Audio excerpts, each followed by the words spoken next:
All right, Congressman, we have a lot of issues to discuss and only a few more minutes left.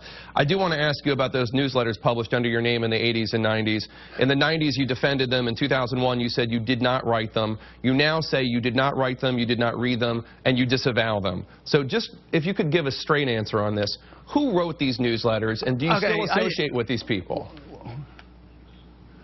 Well, I think your assessment there is mixed up because the reporting has been bad.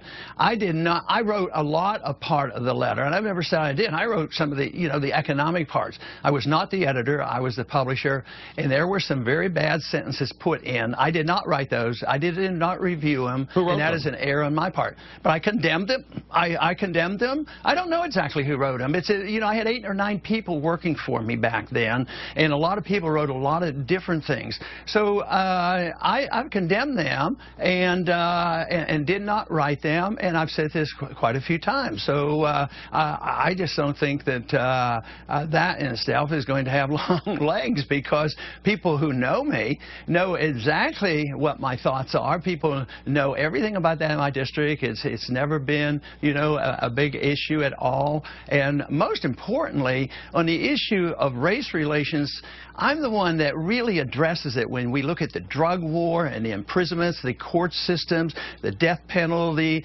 the imbalance on the suffering of the minorities in our military, whether we have a draft or no draft.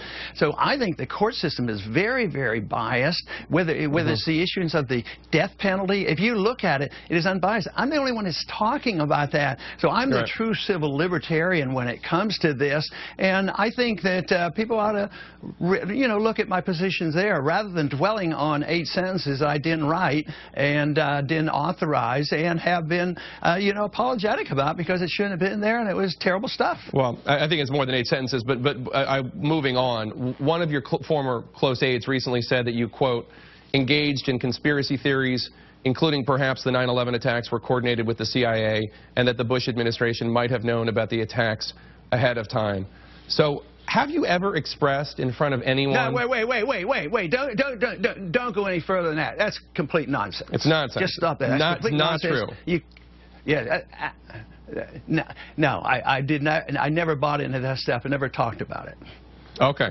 About the conspiracy of Bush knowing about this? No, come on. Let's be reasonable. Okay. That's just off the wall. And then lastly on the newsletters, I just want to ask this. You published a for-profit newsletter under your own name for decades, didn't know it included extremely offensive statements. Assuming what you're saying is 100% true, you did not see these sentences.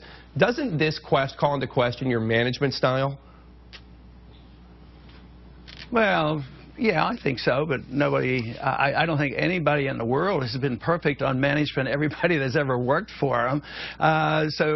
Yes, it's a flaw, but I think it's a human flaw, and I think it is probably shared by a lot more people than myself, because, when you have hundreds of people over the years that have worked for you, and it's happened even in big corporations or big newspapers or on TV stations, you can't monitor. Every once in a while somebody on a TV station will say something, but does the owner and the publisher, get blamed for what the person says? So no, you can't monitor every single thing, but it is a flaw.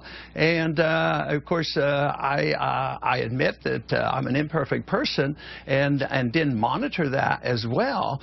But to paint my whole life on that is a gross distortion, because we have to remember I didn't write them, I didn't see them before that, and I have disavowed them.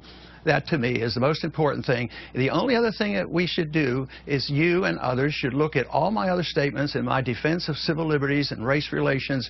Believe me, if anybody cared about it, all they have to do is go to the Internet. And the defense is honest and straightforward, and you will get an honest assessment of my views on race relations. And that's all I ask for people to do, because I feel quite comfortable with myself. I know where the shortcomings were, but I'm very comfortable with my viewpoints, believing very sincerely those people who know me know exactly where the defect is in race relations today. It's in the judicial system, where minorities are mistreated more so than anybody else.